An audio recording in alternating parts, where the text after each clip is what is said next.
East Tennessee, I'm sorry, in Middle Tennessee and West Tennessee. Happy rainy Thursday. East Tennessee, it is coming your way, so be prepared. There is lots and lots of rain going on out here. I really appreciate Mary giving me the opportunity to touch base with you about the allowables and unallowables within VOCA, and then specifically with the CREVAA program as well. Mary, did you send the form or the document? Yeah, so I actually couldn't figure out how to send it via chat, but let me try that. But if you want me I can pull it up on the screen. Oh, that's fine. I mean, I can do it. I've got it right here. Okay. I just didn't want to pull it up if it was already there. So can you see my screen? It says CREVAA allowable and unallowable direct Not yet. services. Oh, it's not yet. We just see your circle with your initials.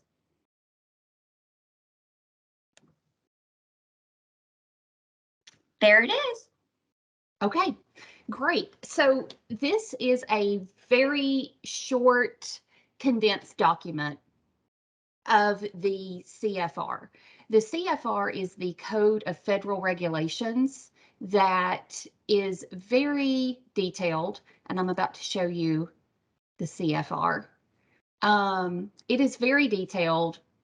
It has a gajillion words, if I'm being honest, and there is just a lot of murky details here. And so what we have done is we have taken the information that's relevant to the CREVAA program, condensed it, and consolidated it into this four-page document, that will hopefully help you make some better decisions or have the information that you need in order to help your clients. In the far left-hand side is allowable services, and I'm going to make this a little bit bigger for you. Allowable services, the middle column addresses any limits, and then the far right-hand column has notes or comments that are related to specifics regarding the service. I have two screens, and I am going to actually change this around a little bit. I'm sorry. I realize that if I do it that way, I'm not actually looking at you, and then you get the side of my head. Okay, is that better? Is it back up again?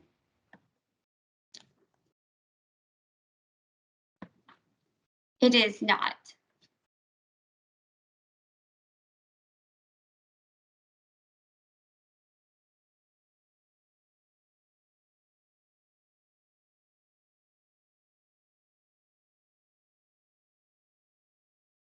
Now? Yes. Perfect. Okay. Okay, so I want to take just a few minutes to hit a few highlights. This is a document that you can all receive, and you're all adults, and I'm not going to read it to you verbatim. But what I would like to do is hit a few of the important parts, some notes and comments, and some limits on the allowable services. And then I want to give you the opportunity to ask questions. We will not have time to talk about specific cases on this call. We only have an hour. But if there are some general overall questions that you have in relation to one of these topics, please let me know.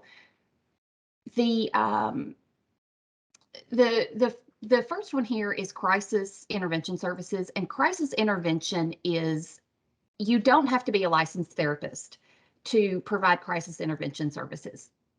Crisis intervention services is literally answering the telephone, helping someone work through their issue, their concern, giving them a little bit of guidance regarding the issue that they have at hand. And it's really just de-escalating a situation. Crisis intervention is different than personal advocacy.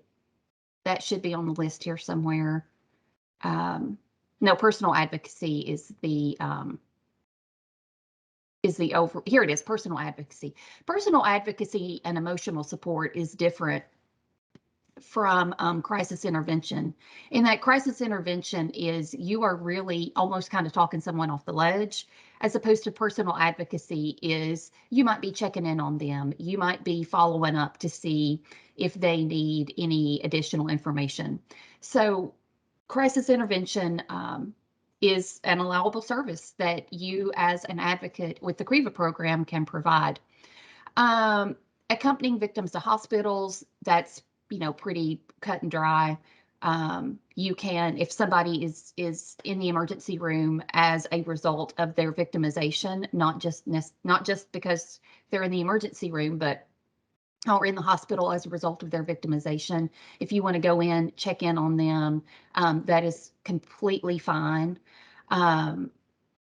You don't necessarily have a hotline. Correct, Mary? There isn't necessarily a hotline for direct CREVAA services. That's correct. So the AAADs do run an INA, which is information and assistance line. So it could be that someone calls in and needs help, and then the INA would potentially refer them or could refer them to the CREVAA program. Okay. So for our other programs, because VOCA funds a variety of programs, in the most common of cases, hotline counseling would be a domestic violence call. For example, somebody might call a domestic violence hotline to get assistance. And so that's where that falls into place. The other thing that I can't remember if I've said this or not, this list is for all of the services that we fund under VOCA.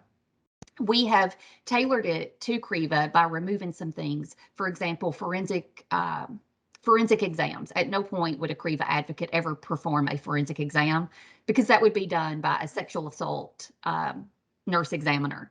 So we did take out the things that in no way a CREVAA advocate would ever perform, but we left hotline on here because of that.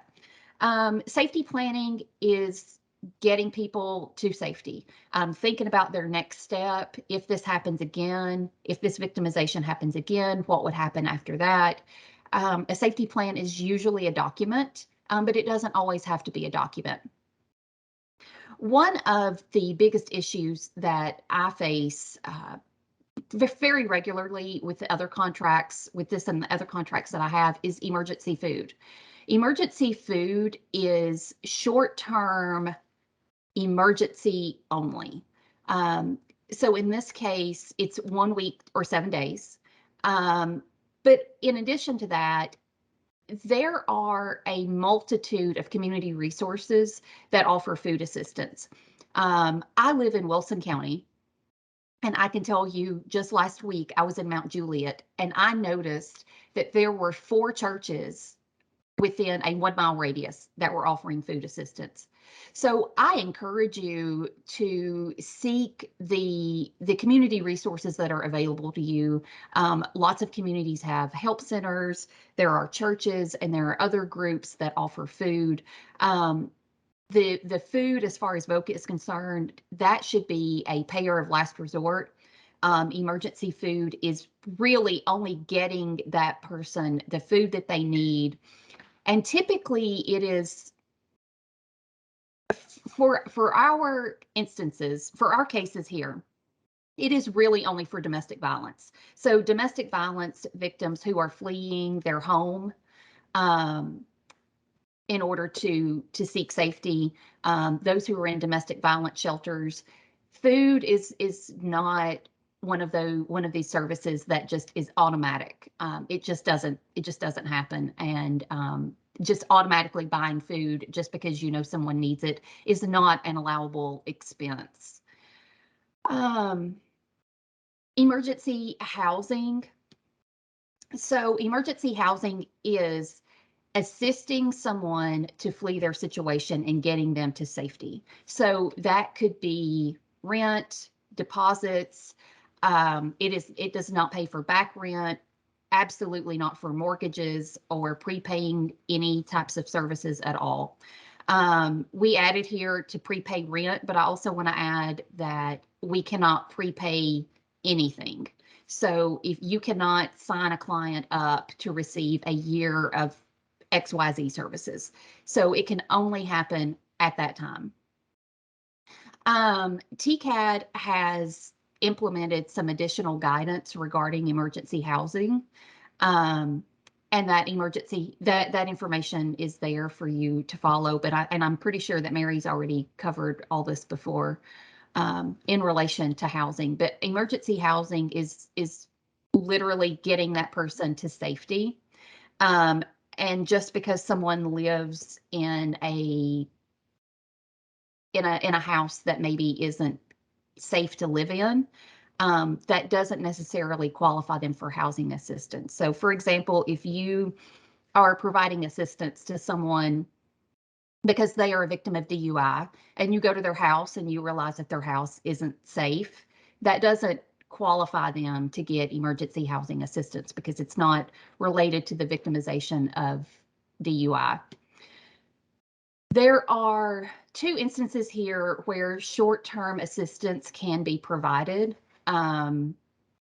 It cannot be used to pay for patient liability, but these two instances aren't used very often. They're really kind of last resort. Let's see what else we can find. Keeping in mind that in cases of domestic violence, a shelter is available. And so it might not be, a domestic violence shelter may be more appropriate than some of these. Emergency clothing is literally emergency clothing as it is related to the victimization. This primarily comes into play with sexual assault victims whose clothing has to be retained for evidence. Emergency clothing is not allowable if you just realize somebody doesn't have clothes. At that point, you would refer to your community resources for assistance. Emergency clothing may also be into play if a person is a victim of a bodily injury or bodily crime where their clothing has to be taken for evidence. It's just not automatic just because somebody doesn't have clothes. Victims of Crime Act funds are used only for victimization. And I know that sometimes it's very difficult to separate victimization from poverty or just something that's just really bad. Personal hygiene, again, is related to emergency clothing. Typically, we see this in domestic violence shelters and people who are leaving domestic violence shelters. Typically, those people who are fleeing a violent situation only leave with the items on their back. And so they do need personal hygiene items and clothes because they have really only come with what they have on. So in this case, if you have a person who is vacating their home and they've left these items, then this would be appropriate. If they just don't have soap, then you would make a referral to a community resource who could help them out with those things. Utilities, again, related to housing. This is you are helping someone flee a situation in which their own home would be safer. Utilities are basic utilities, no cable, no telephone. We cannot pay back. What's the word I'm trying to think of? In arrears. And there may be case-by-case scenarios where that could be appropriate, but in general, we don't pay back pay for utilities that have been turned off. Transportation is, as it is related to, again, to victimization and what that client may need in relation to that victimization. If you have someone who is moving into a new place, again, because they've had to flee for safety, you may get them transportation to the grocery store to get that emergency food, but transportation is not for just, a general I need to run some errands. Can you pick me up and take me?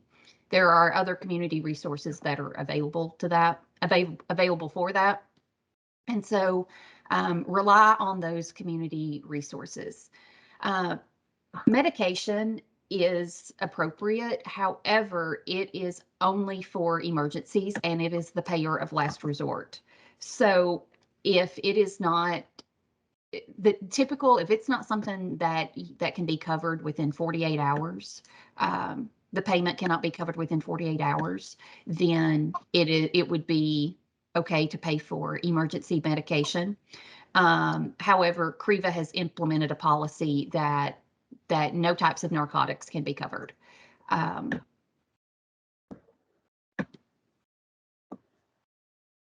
So legal assistance is being that person who provides assistance while during their legal case. That may be you as the advocate, or it could also be a referral to legal aid or a domestic violence, sexual assault, or other crime victim center who specializes in that particular type of victimization. You could refer, for example, to MAD for DUI, and MAD would provide that legal assistance for them. You could make a referral to legal aid, who would also provide assistance. Domestic violence organizations have legal advocates who help with that. So the legal assistant could be you, and it could also be others as well. Relocation, we've already touched on. Home repairs. This is an important topic because you may be in someone's home and realize that they have holes in the floor, or they may have broken windows. VOCA does not pay for prevention. Prevention is an unallowable activity. And so if you see someone has a broken window, but they were a victim of, again, DUI, that broken window doesn't have anything to do with their victimization of DUI. And fixing that window would be prevention. So there are organizations such as Rebuilding Together who could help with home repairs. One of the things that it's very important in relation to the work with VOCA is building those community partners and knowing who in your community does what kind of work. And so for home repairs, it is literally basic door, lock, window replacement. Anything, whatever is needed to ensure that victim's safety as it's related to the crime at hand. And sometimes it's really unfortunate that we can't do prevention, because you may see a broken window, but again, if that's not related to the victimization, then that's something that just cannot be repaired.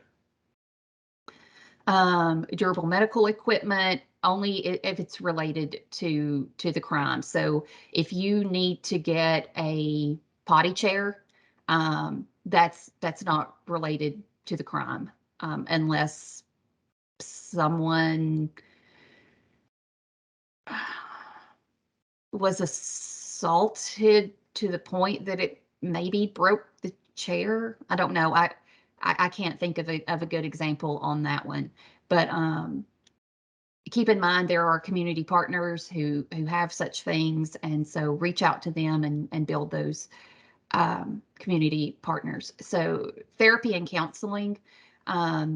In the case of CREVAA, that would be a referral to other service providers. Therapy and counseling is only an allowable activity if you hold the credentials of the state in order to do counseling. So that would be a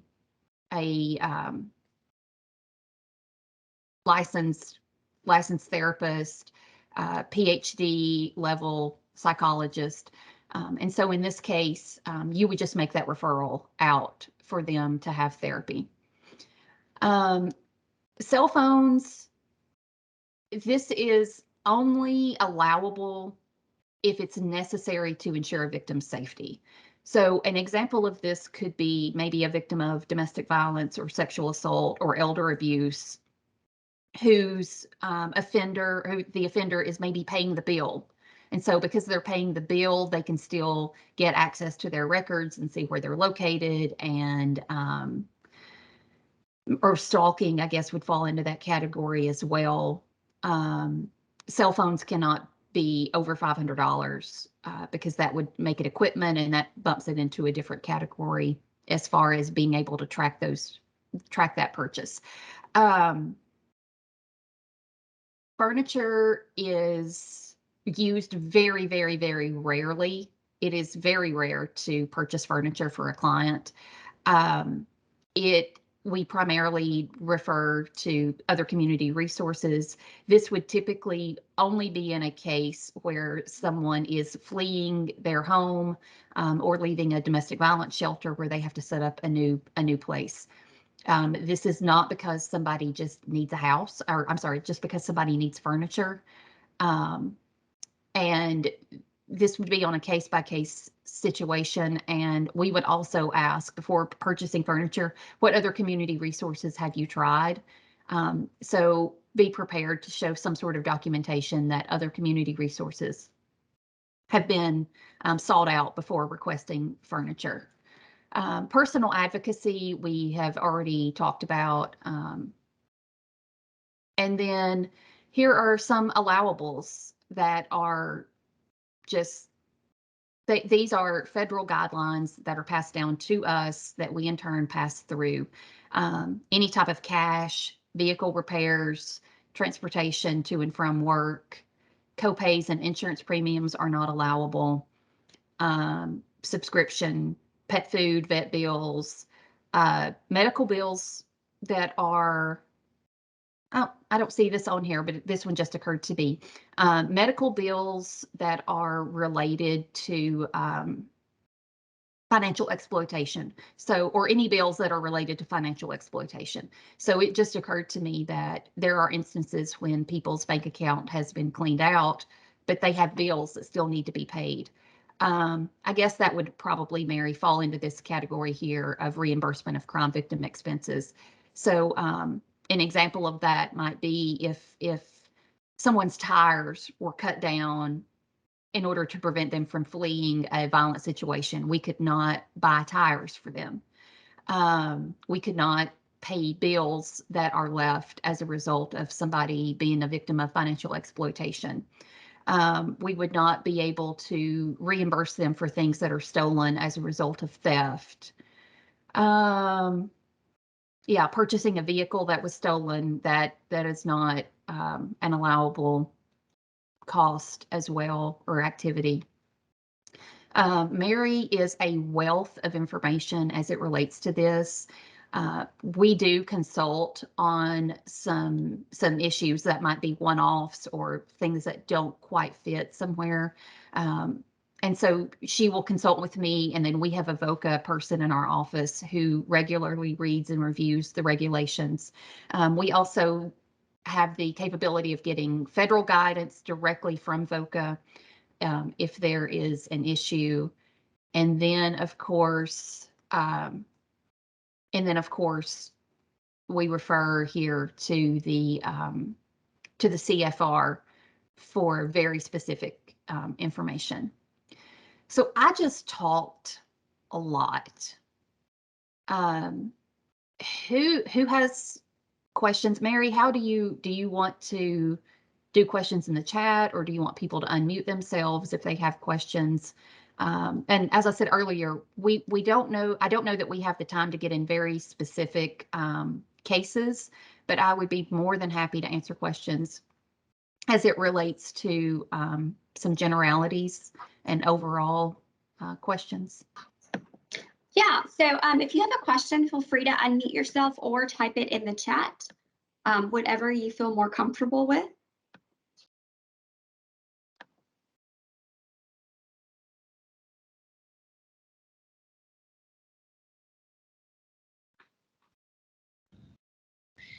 Mary, I do. Yes. This is Kathy Whitaker. I do have a question in regard to in-kind.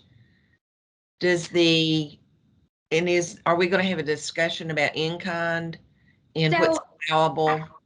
Actually, there's an update regarding the match and in-kind.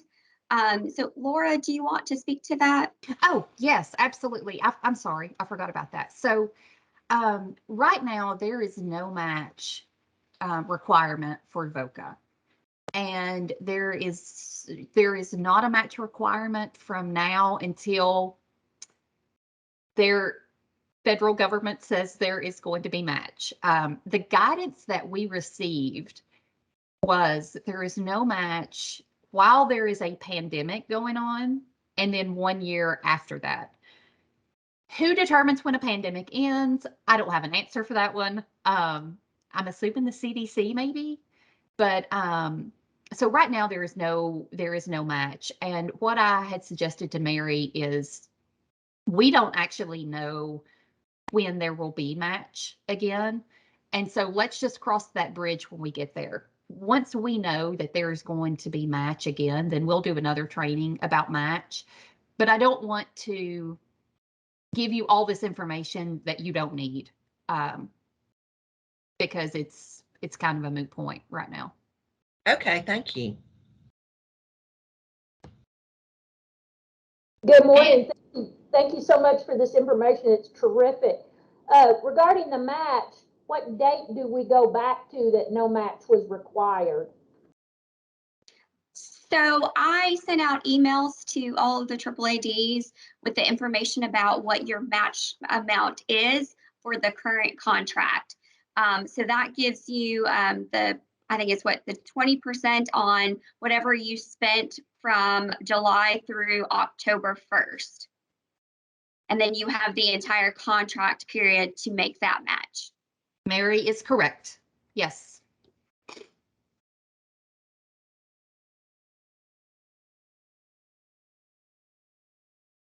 Okay, we have a question that came through the chat. Okay. Many vulnerable adult abuse cases meet the definition of domestic violence as defined by statute. However, the DV shelters will not take our clients if they require some level of care. Can we use CREVAA to pay for a caregiver to provide care for a client in a shelter if we are able to get a shelter to take them? So that would probably fall here with the short-term care. And so the key to that would be getting a shelter to do that. Well, no, never mind. I was gonna say another option is Catholic Charities of East Tennessee. They actually have housing for vulnerable adults who are experiencing a housing crisis, and that is a contract that I manage, so I know that they do this. But also they have to take care. They have to be able to meet their daily needs. So maybe Catholic Charities of East Tennessee might not be the best option either. But also if you have an instance where a shelter is telling you no, that they won't take somebody because of their level of care, let Mary know, because I hold the contract for about 10 domestic violence shelters across the state, and I can probably see what kind of accommodations can be made. I can't promise anything, but I think it's definitely it's definitely worth a try, because if somebody is a victim of domestic violence, if they can be in a situation where they are with people who are experiencing the same things, and then have that support from domestic violence professionals, I would love to be able to see that happen, as opposed to having somebody separated out by themselves. Yes, please let me know. We have another question. No. Sorry, my computer is saying some weird things. Angie, can you ask your question?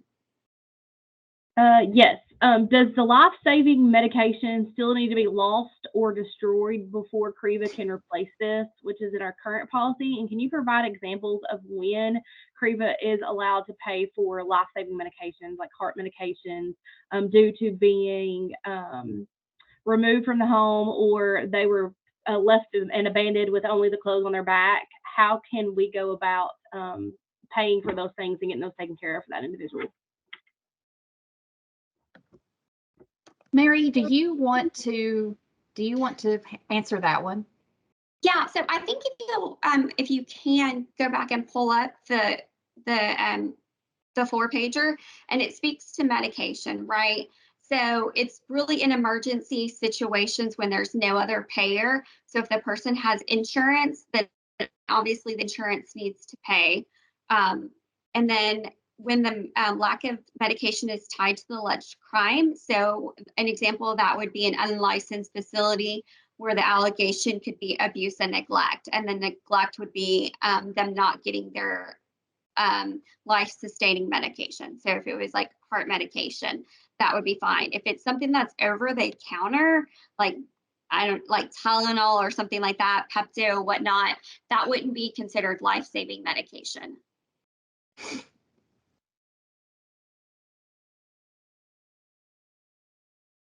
So and I guess reiterate, so if they were, say, for instance, we get several who are just kicked out of homes or displaced, would that qualify as far as being tied to the crime to help pay for that medication, or does it have to be stolen or not given or from a facility, which is sometimes information we don't have?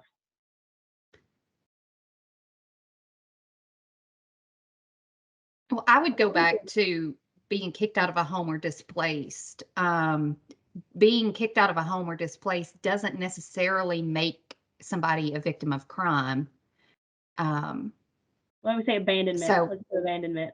Okay. If they were abandoned, neglected, left out in the freezing cold. We had to find housing. We had to get everything that they need because they didn't have anything.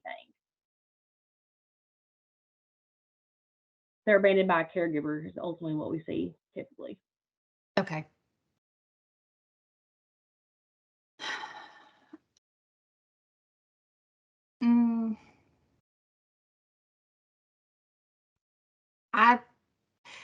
I feel like that might be a case-by-case situation where Mary would just have to look at it and maybe even give me a call and talk about it. There are, with VOCA funding, there are lots of gray areas, and there are lots of caveats because of all those gray areas. When I looked at the list from the CFR as to allowable activities, I almost said, I don't know. I don't want you to look at this document and go, oh, this is hard and fast. Everything is here. Everything that's here is the gospel, and this is how it has to be, because it's not. There are instances where, emergency housing is like, we could do something different other than this. And then there are other instances where emergency housing is just would not be allowable. It just wouldn't be acceptable. And so going along with that, with medication and, same thing with clothing and hygiene and many of these other things, there are just a lot of gray areas. And so rather than making a decision going, oh, well, this is what it says, so this is what I'm going to do, give Mary a call and let's talk about it, because one way or the other, it could be fine and it could not be fine. And there's just really a lot of gray. And this is Kathy Whitaker. In a lot of situations that we see, they are truly emergencies where we have to make pretty quick decisions, especially if someone has been abandoned, kicked out of their home, it's freezing cold. And so a lot of times, we're having to make a lot of, quick decisions about these types of situations. Yeah. And that could include finding somewhere for this person to stay, food, medications. A lot of times we're making very, very quick decisions because we have to. And Kathy, I would say that everyone has my cell phone number. My desk phone is forwarded to my cell phone. I'm always available if you have questions. And I think I've sent out guidance that, if there's an emergency request that comes through, send an email. If I don't respond in the amount of time you feel like you need an answer, you can text me, you can call me. So I think I would rather you all discuss it with me than risk getting a finding on your monitoring. But again, if you are unsure, our guidance would be always to reach out and ask before you move forward. Now, if it's, there's an emergency and I haven't responded in an hour, then I would say use this type of information that we provided you to go ahead and make that decision. But a lot of times I also think that there are situations that we think are emergency that maybe aren't really an emergency, right? So I would also say to kind of think through that. And I know we want to respond to these victims in a timely manner, and I'm not saying don't do that. I'm just, saying that I think I would prefer you reach out to me rather than get a finding, but I will leave that up to you. Yeah. So we are in a unique situation where OCJP funds TCAD and then TCAD subcontracts with you. So Mary is your point of contact, but there are contracts that I have that aren't set up this way. So as I said before, I have contracts for about 10 domestic violence shelters. There are people that I talk to 3 or 4 times a week because they just want clarification, or they just have this weird thing that they need to talk about. And even with Mary, like I talk to Mary multiple times a week. So with my grantees, I do the exact same thing Mary does. Is I'm here, I'm available. Please use me. Please utilize me. Because what happens is if I tell Mary that something is allowable, we in turn are monitored by the federal government. And so when we're monitored and we find out that that was wrong information, that doesn't go back to you and to Mary. That stops with me. And so what I tell my subgrantees a lot is when you are being monitored and we find out that something isn't right, that's not on you because you, sorry, I thought it was hailing. I just heard something just fell. Because when you get some guidance and the person who oversees your grant tells you this is the guidance, then that buck stops with that person, not with you. And so I frequently give advice and guidance to people all the time. Sometimes at 5 o'clock in the afternoon. 2 weeks ago, somebody called me on a Saturday. I answered the phone and I took care of it. And so that's what we're here to do. Mary is in that role for you, and I'm in this role for Mary and my other grantees in order to help you make the best decisions so that there's not any money that has to be paid back later on down the road. Okay, so we have another question. So we actually have 2 questions. One is, several of our counties are rural with a minimum of services available in the community.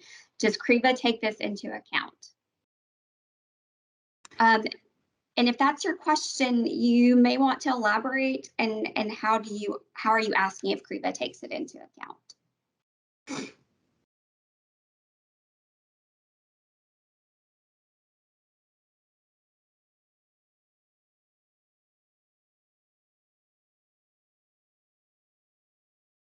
Michelle, can you speak to that and exactly elaborate a little bit more on what your question is kind of really asking?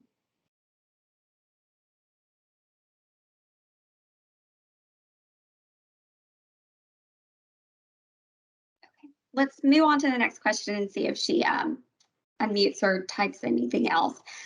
Is there a guideline to providing 1 week of food, and how do we determine the amount of food for a week?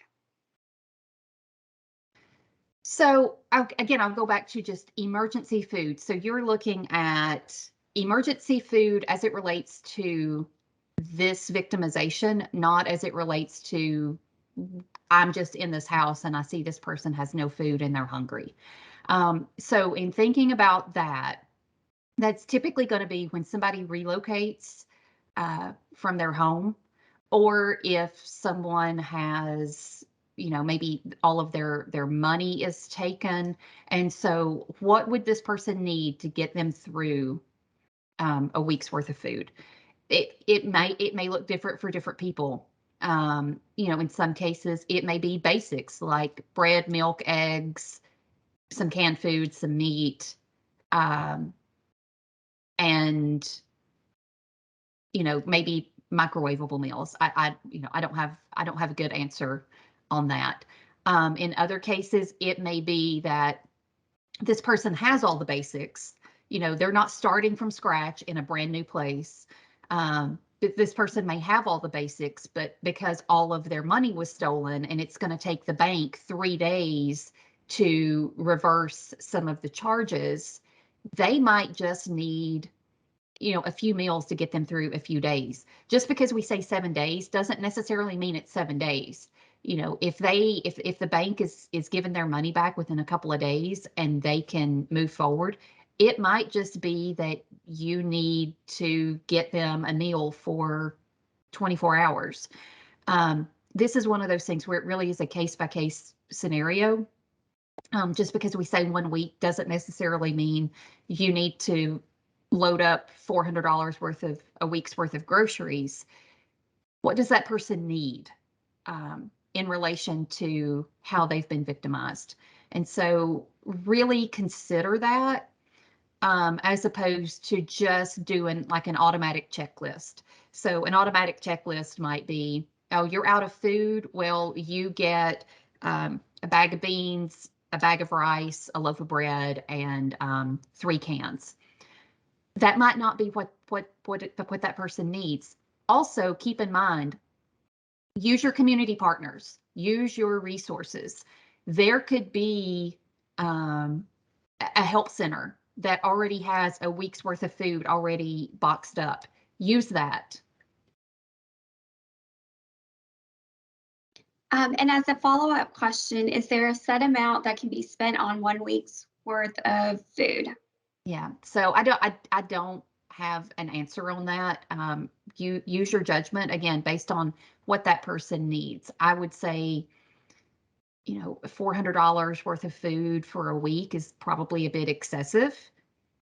However, there could be instances when this person needs specialized food, and that is what's required of that person. Keeping in mind, like as it relates to the victimization, not just because they're hungry. If they're hungry, there are referrals to other community resources that could be made. In this line of work, it's very, very difficult to separate poverty from victimization. And that's just something that we have to constantly remember, is that just because somebody doesn't live a lifestyle that we think they should live doesn't necessarily mean they need help with that. We want to. I'm right there with you. I mean, when I see people hurting, I want to help and I want to do those things. But in our case, there's just so many unallowables with that when it comes to federal funding. Okay, the next question is about rent and utilities and not being able to pay past due bills. This person says we see a lot of times when clients will go into the hospital or skilled nursing facility and the caregiver alleged perpetrator was supposed to be managing their funds and ensuring their bills were paid, but did not do that.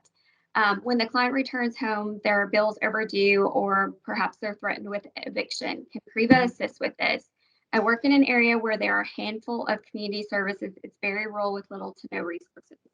So again, I think that falls back into there are case-by-case situations where some of this guidance could apply and some could not apply. And I think that if that is the case, get in touch with Mary and talk about it. Let's talk it out and figure out what we can do. Because the other thing that comes into play here is, let's just say, for example, somebody was financially exploited. All of their money was gone. And so there's a situation where we do pay the past due bill, but the person the person who financially exploited them is charged, and they go to jail and they have to pay restitution, and that money gets paid back. Well, then what? So in that case, your client would have to reimburse you because he or she was reimbursed. So how do you handle that? So when we talk about things like helping people get deposits and paying back pay, if they get that back, they're technically supposed to pay you back. And then you would, so you can follow that train there of what does this look like? And then from a financial piece of that, what does that do to your books? How do you account for this money that you have now been reimbursed, and what does that look like? And so, you know, there are cases where that could be possible, but also have to keep in mind is, you know, what if this person pays restitution and your client gets reimbursed?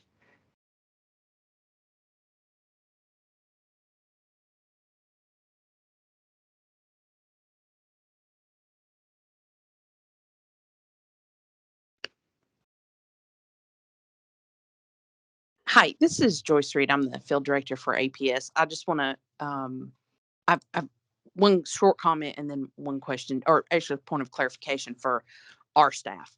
Okay. To speak to what you were just talking about the restitution issue, I will be honest. It never happens. It never happens. It never happens. Oh, in It a never perfect happens. world. But the reason that I say that is because it has happened. I mean, Yeah, it doesn't happen in general, but it has. And I had somebody call me and she said, "We've got this money back. What do we do with it?"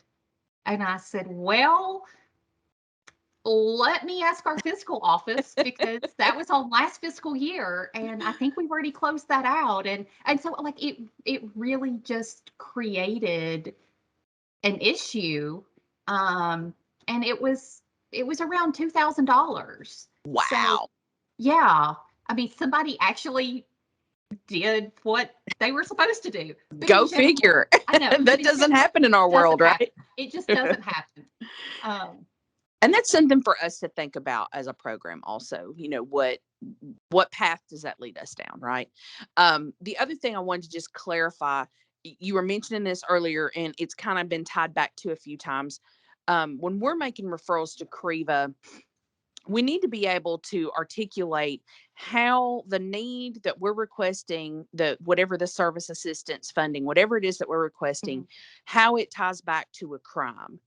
And I think it's important to make sure that we're clear that when we say a crime, we actually mean something like you were talking about, something someone could be charged with criminally, because APS has criteria that if you try to align it with the criminal code, there may not necessarily be a crime. Although we do have the vulnerable abuse statutes that do give us that criminal element to quite a bit of what we do. And it does come back to the abandonment. So we do have that element now. I think previously we didn't. So with that new statute, we do have abandonment as a crime, neglect, you know, so long as we can clearly articulate that relationship. And I didn't think about when you were talking about the broken window, I see what you're saying, that if we're going in and let's say that it was financial exploitation, but the broken window occurred because the kid next door hit a baseball and it bounced off the window and broke it. We can't align that with the financial exploitation unless maybe the client was going to pay for the window and the check because the caregiver had stole her money. Right. So it's like we have to really dig. And there's a lot of gray areas here. And it is, so I see this a lot because we all have big hearts. We are all social workers. You know, like we all want to help. And in some cases, we've all been that victim. And because we've been that victim, this is what we would want somebody to do for us.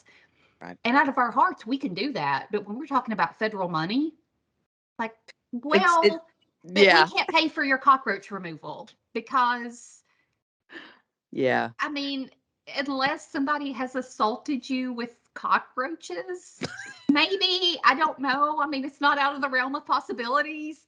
You know, but again, like if that happens, let's talk about it. Because and then the other thing that I wanted to add to this is, we're not law enforcement, and so when you were talking about us determining whether or not there was a crime, we're not asking you to say, okay, well, before I can refer this to CREVAA, let me pull out my TCA and find the code and strictly like outline that with the, whatever that number is.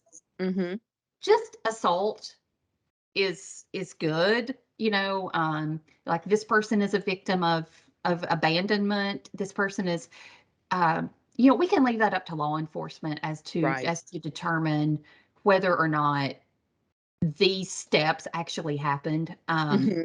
These are self-reported crimes. And so because they're self-reported crimes, we take their word for it unless we figure out that it's not. We have housed many domestic violence victims who turned out to not be domestic violence victims. But you can't accuse somebody of that. And you just, we're working on the information we have. Yeah. Like we're operating on do what the we best have. you can. Yeah.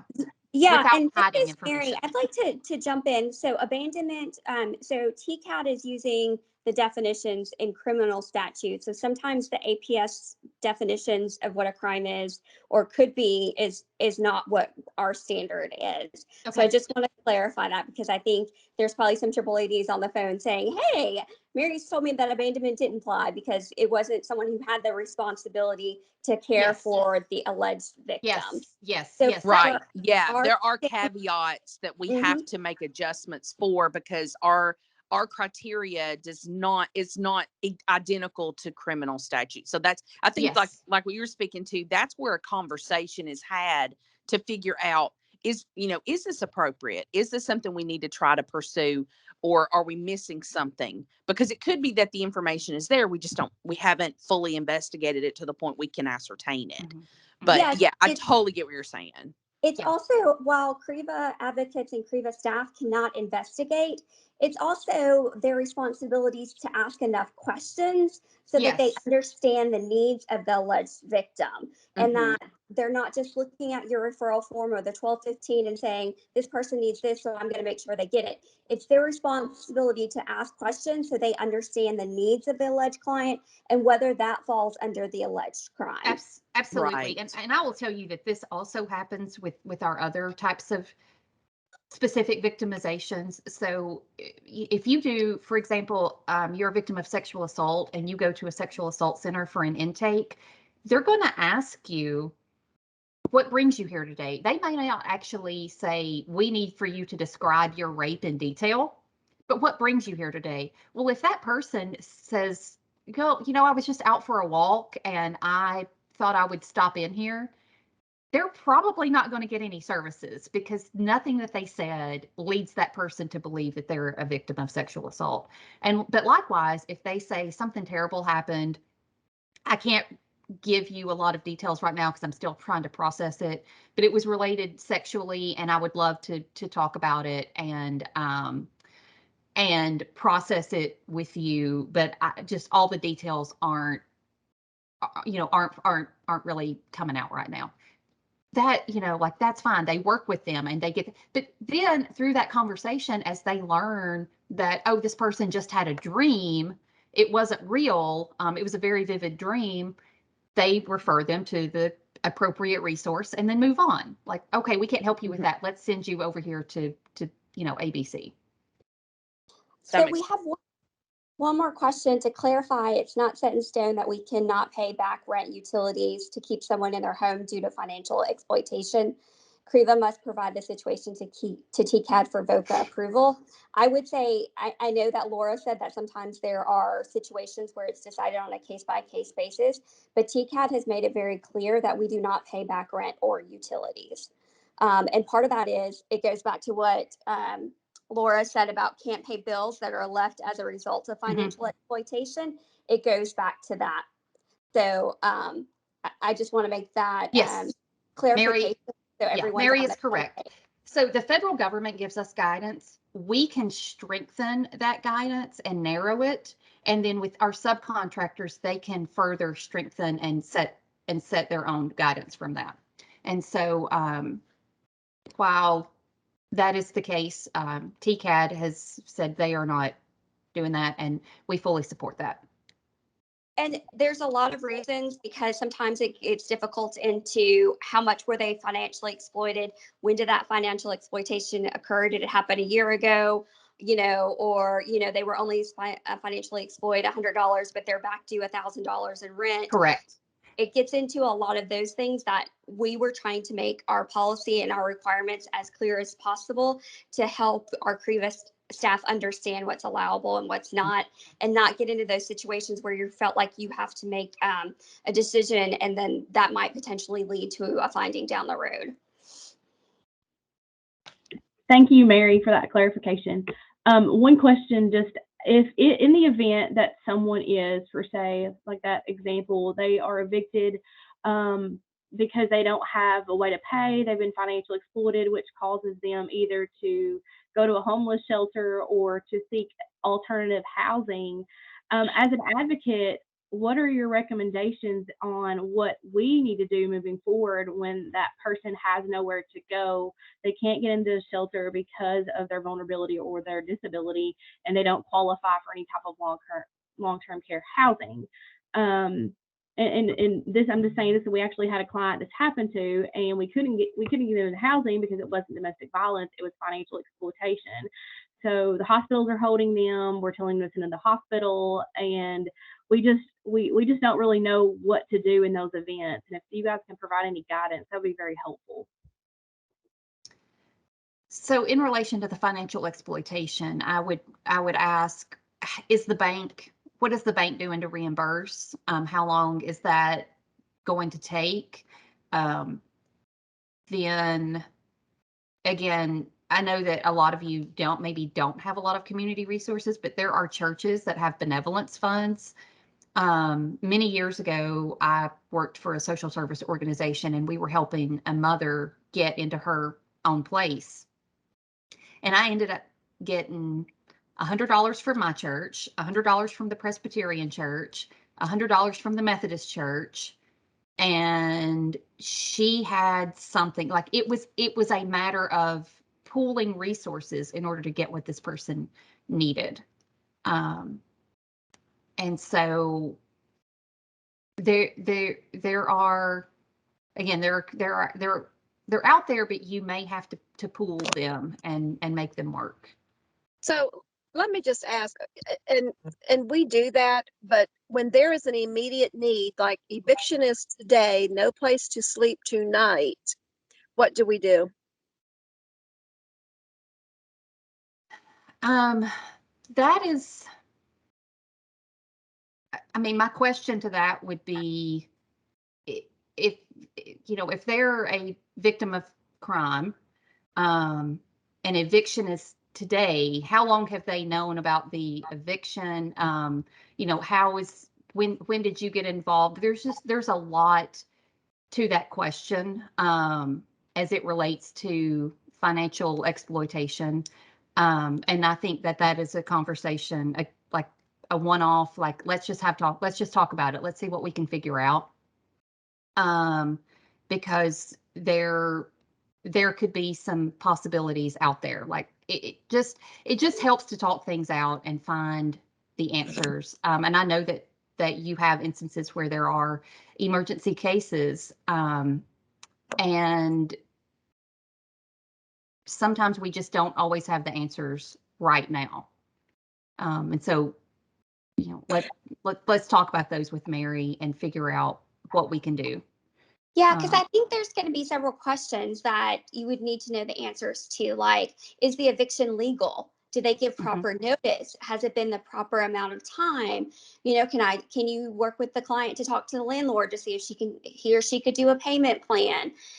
Is there a friend or a family or a church member the person could stay with? Like, there's just questions that it really goes to case management and getting into kind of those nitty-gritty individual facts of the case. Yeah. Well, and then just in general, sometimes there are financial exploitation that may not be a large amount, but it piles up and it causes bills to not get paid because maybe it was just $500 that was taken, but the checking account, now there's fees and all kinds of other things being taken out that escalate that issue. And I'm just struggling with somebody having to leave their home. They can't pay the bills because of the financial exploitation, and the best we have to offer them is we can't help you stay in your home. Well, and I think that goes back to what we said about on the sheet, like we can't reimburse them for things that happen as results of the crime. And Laura can probably speak to that better. So we can't, because they lost $1,000 in the financial exploitation, doesn't mean that we can give them $1,000, right? No, So I'm not suggesting that. I'm suggesting paying the bills that can't be paid because of because the checking account's been drained, or things have piled up.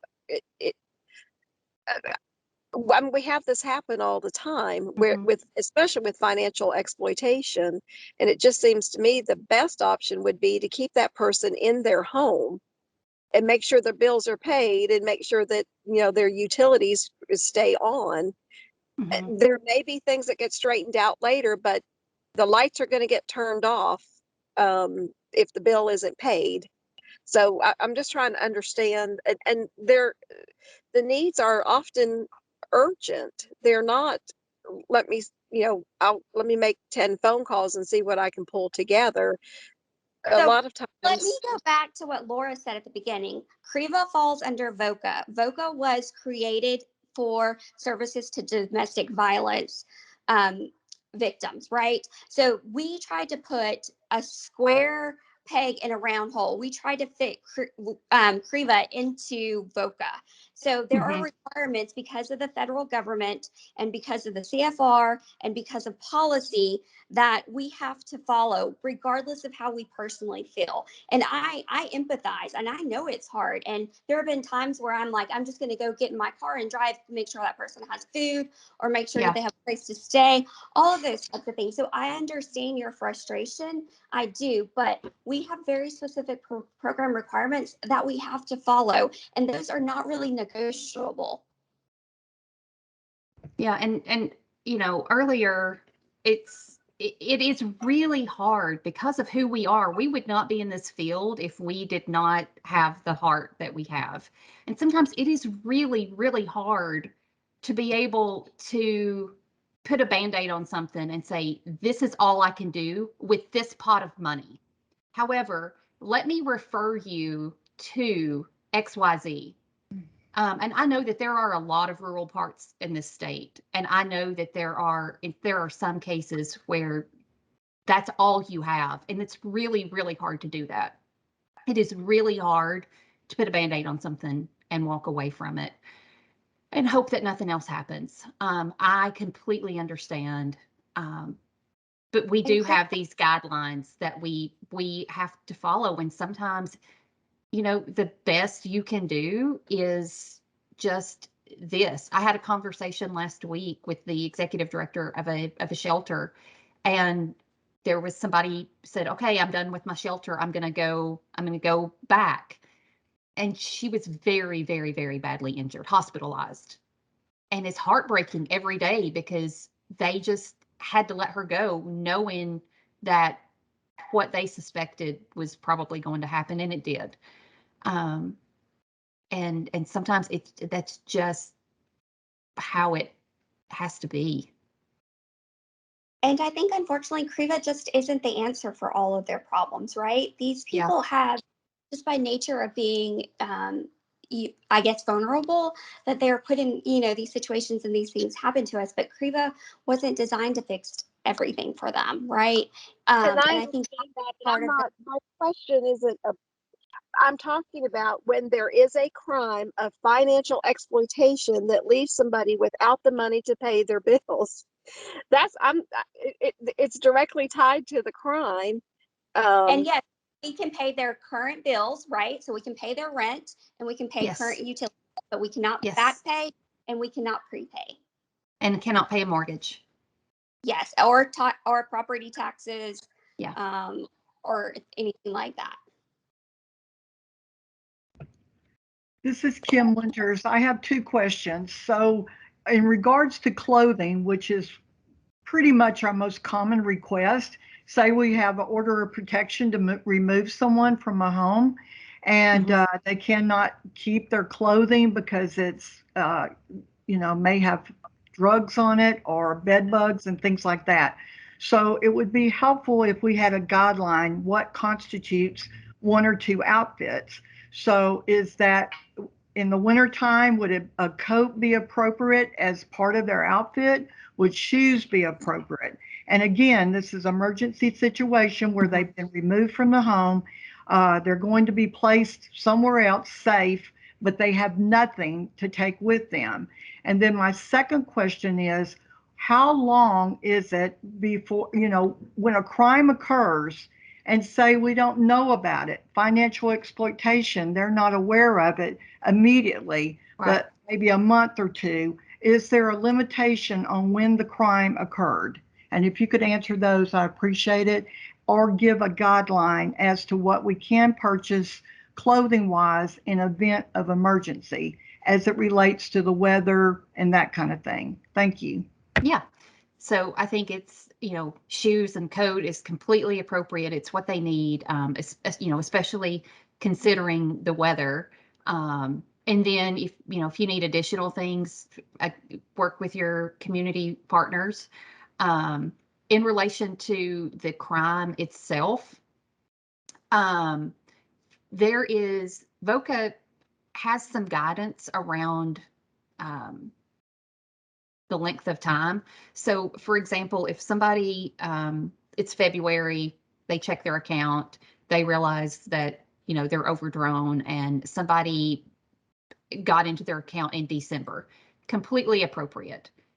But if somebody needs some services and because they were a victim of financial exploitation 10 years ago, and right now they realize that they need help paying their rent, that would not be an appropriate use of referral.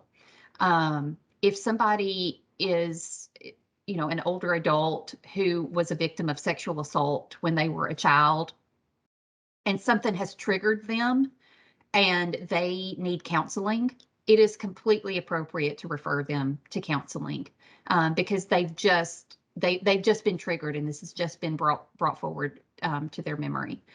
If someone is a victim of domestic violence and this has been going on for 30 years and they are finally to the point where they're ready to make that change, that is completely appropriate. So the guidance from VOCA is within reason. However, there are extenuating circumstances like, somebody who was abused as a child who's been triggered, that just needs some assistance is fine to refer them. And I think part of it too is if they're stabilized after the crime occurred. So let's say there was and I'm just going to use this example. There was a crime occurred, and let's say it's financial exploitation. We received it. We served the client. We closed the case. At the time we closed the case, they had housing. But then 3 months later, they come back and they say, "Oh, my housing, is unstable now. I need to move." Well, I think then there's a question of were they stabilized, right? And was their new housing situation really tied to their original crime or not? Mm-hmm. Exactly. So some of that gets a little sticky. And so that's why, some of those situations, I expect that you'll need to call me and us to discuss and kind of work through the facts of the case. If it's not within like 1 or 2 months of the crime occurring, then I would recommend you reach out and we can discuss the facts. Yes. And then in addition, if somebody has been victimized by a crime, financial exploitation, they realized it happened in December, it's now February, you serve them, you get them stabilized, but then in April, they call you back because they've been victimized again, then that is a completely separate issue. They realize that, now I know I need to be on top of my account. Let me look at this again. And when they look again, they realize, oh no, somebody was into my account in March. And so they are, further victimized. Or if it's something, completely different, they now, we're hit by a drunk driver, that you're serving them on a completely different victimization. But if somebody just doesn't like where they live, then that would not be a CREVAA allowable activity, and you could refer them to somebody who could help them with housing.